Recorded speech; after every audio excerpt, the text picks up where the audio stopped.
mercy to these rebels. Keep at it. Structural failure imminent. Finish them off.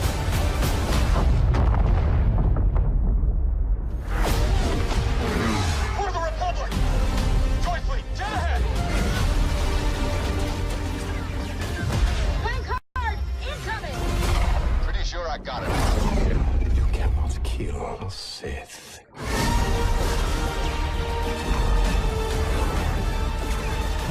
Fear you, I do not.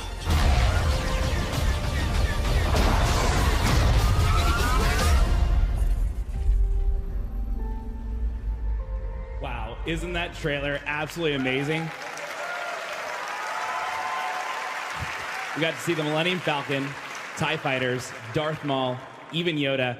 This is what we've been waiting for. Hi, everyone. I'm Tim Havelock, also known as Darkness429. And I'm Rob Weil, producer from Criterion. Tim, your reaction is exactly what we were going for when building the new Starfighter Assault. So, Rob, we're here in Cologne for GamesCom 2017. What have you guys brought to show us? Well, we've got 4 things. The first gameplay reveal of Starfighter Assault above the original trilogy, Planet of Fondor. All new class-based ship combat, hero ship vehicles from all 3 eras of Star Wars, and objective-based gameplay. All right, let me make sure I got this right. Class-based ships, hero vehicles, and objective-based gameplay. I can't wait to see it all here in the gameplay reveal of Starfighter Assault. This is going to be a 24-player match featuring some of the top Star Wars Battlefront game changers, like Jack Frags, Star Wars HQ, Battlefront updates, and even myself. We actually got to go down to Criterion Studios and get to record this. Yeah, it was really great having everyone there for an early look at the game. Yeah, and now we actually get to share it with the world, so let's get right into it. There's a Star Destroyer battlefield pairs the ship. Take out those defenses, or our bombers don't stand a chance. Imperial cruisers are defending the docks. We need them taken out.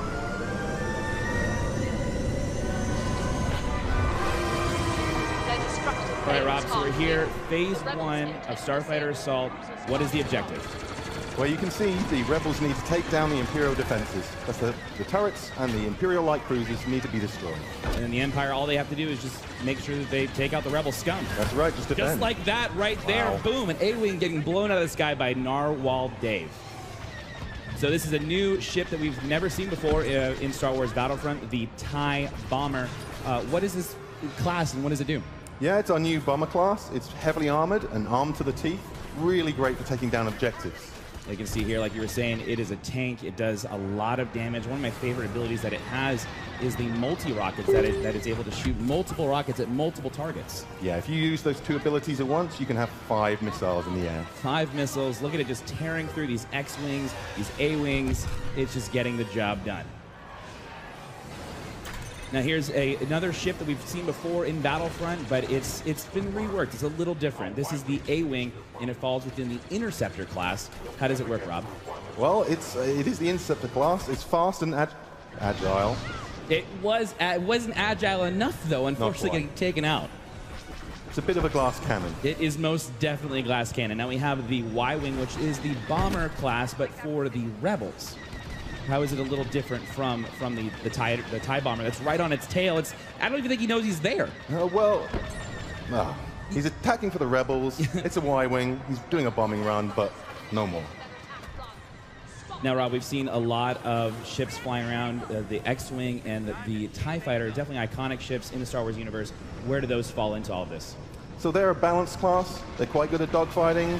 Also, they can take on objectives. So they're kind of flexible. Flexible, but not flexible enough. Tommy T taking out these X-Wings. He's going ham right now, again, in that TIE bomber. He's going to work. There is Narwhal Dave. No, he was in the Y-Wing, and he just got rammed by a TIE bomber. Sorry, Dave. That's not cool. Not at all. Now, the Rebels are definitely doing a lot of work right now. They are melting through those Imperial light cruisers. Those, as you can see, X-Wing, like you said before, it's there to take out those objectives, and the X-Wing is just melting through it. 15% left on this first phase. It looks like this Imperial light cruiser is definitely going to go down. Boom! Here it goes. See you later, dude. He's gone. He's out of here. Now, Y-Wing, you said, was there to take care of the objectives. He's doing this bombing run. He's definitely just tearing this Imperial light cruiser apart. And there it goes, the second one down. That's two. Yeah, they did their jobs moving there. on to the second phase. Rob, how does the second phase work in Starfighter Assault over Fondor? The rebels need to get into this tunnel and blow up all 4 shield projectors that are still protecting the dock. Okay, so, ooh, ouch. You still have to watch out for those cinder turrets, though. Yeah, they're still there. All right, Rob, so we've been talking about all these ships. We haven't really mentioned the hero ships, and here's our first sight at Darth Maul's Scimitar. What is so unique about this Sith Lord ship? Well, there's a reason you haven't seen him very much. Because he's invisible. He's a stealth ship. I see, okay. And now here's another hero ship, Poe Dameron's Black 1 X-Wing. Rob, what's so special about this X-Wing? What makes it so different? Well, it's black. I got that part. What's different about it? Well, Poe's a natural leader, so he's got an area of effect that can help his friends out around him. Now, we also saw another hero ship. Hopefully, we'll be able to jump back into that. That is the Millennium Falcon, piloted by Han Solo and Chewbacca.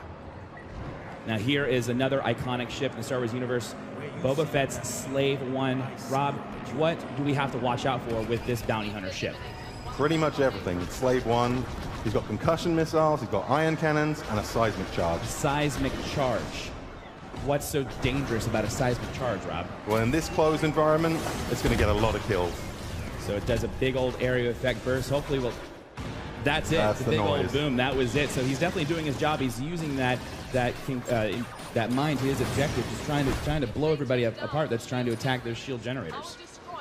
Now here we see Jack Frags piloting Darth Maul's Scimitar. He is just tearing everyone apart. You see he was taking some damage. He cloaked.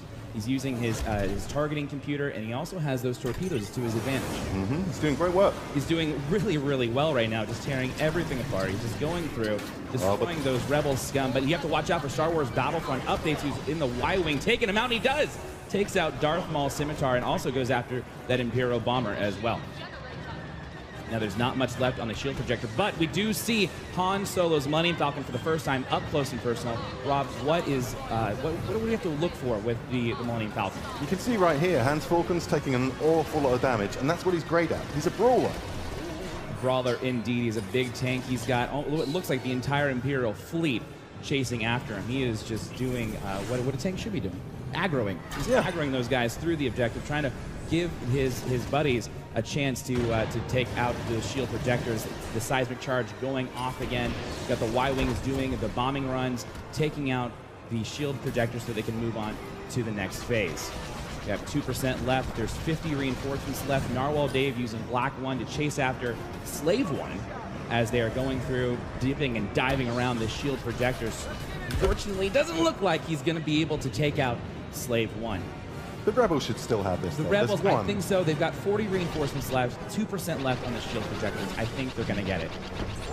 Now we're getting a better look at Han Solo's Millennium Falcon. You see he's got some really cool abilities at his disposal as well. But we got Battlefield France doing what seems to be the last and final strafing run on the shield projectors. And he does end up taking them out, taking the rebels to the third and final phase. Now, Rob, let's do a quick recap. We had phase 1, where the rebels had to destroy the Imperial light cruisers. Then in phase 2, they had to destroy the shield projectors. And now we get to move on to phase 3. What's that all about? The Star Destroyer is still getting power from the dock, so the rebels need to disable the power couplings, leaving the reactor core vulnerable. Now, once the reactor core is vulnerable, is it always available for destruction, or do they have to do anything else? They've got about a 30-second window to do as much damage as they can. And then the couplings will then come back down. That's right. All right. Well, Battlefront updates, again, just doing immense work with the Millennium Falcon. But we've got to watch out for this group of TIE bombers that look like they found prey. They smell blood in the water. They're going to be going after the Millennium Falcon. I don't want to give Battlefront updates. I want to tell him the odds, but he's got to watch out right here. He is a tank, but 2 bombers on him, I'm not so sure. I mean, that's about 10 rockets. I mean, I'm not the best at math. I think that's 10 rockets that he has to watch out for. These TIE bombers are staying on the rear of the Millennium Falcon. They keep on getting those locks. Multiple missiles going after him. I don't think he's going to be able to make it. He's evading pretty well so far. He's doing a great job, but unfortunately, no, the Millennium Falcon is taken out of the fight. But Narwhal Dave is right behind those enemy TIE bombers, trying to take them out. He is an ace pilot. Looks like he's doing a lot of work right now. As you see, he's using those dual proton torpedoes, taking out the first TIE bomber. He's getting a little bit of damage using that astromech to repair the X-Wing, and then the weapon overcharge, where he's able to fire all of those lasers at the same time. 4 at the same time. Yeah, and unfortunately, he was trying to go after the Slave One, but wasn't able to do it. The power couplings have been disabled. The Rebels are doing a lot of damage to the reactor, but it doesn't look like there's enough. They have been re-enabled, and it looks like the Rebels are going to go back and try to get those couplings off of the... They'll get another chance. They will get another chance. That Millennium Falcon is doing a lot of work. Now, this is something we haven't really seen yet, Rob, is those Corvettes that have been kind of floating around doing some damage to the Empire. Let's talk a little bit about those. Well, I think that was the problem. The Empire didn't see them in Phase 1, and now they're in Phase 3, and it could be a lot of trouble for them. So these Corvettes are AI-controlled ships, and they are able to help the Rebels push through the different phases. That's right. They'll creep through the levels, doing damage to starfighters and objectives. You know, we're back on board with Narwhal Dave, who's in the X-Wing, and he is an amazing pilot. He is handling that X-Wing so well. Rob, you guys have done a fantastic job just rebuilding the controls for these starships. Yep, we rebuilt them all from the ground up, and they're all unique, every ship. That is so awesome. Again, back on board the Millennium Falcon, taking out those cinder turrets. It looks like the power couplings have been disabled again. The reactor core is going down, and that's it. It's been melted away. The Star Destroyer is gone. Victory for the Rebels.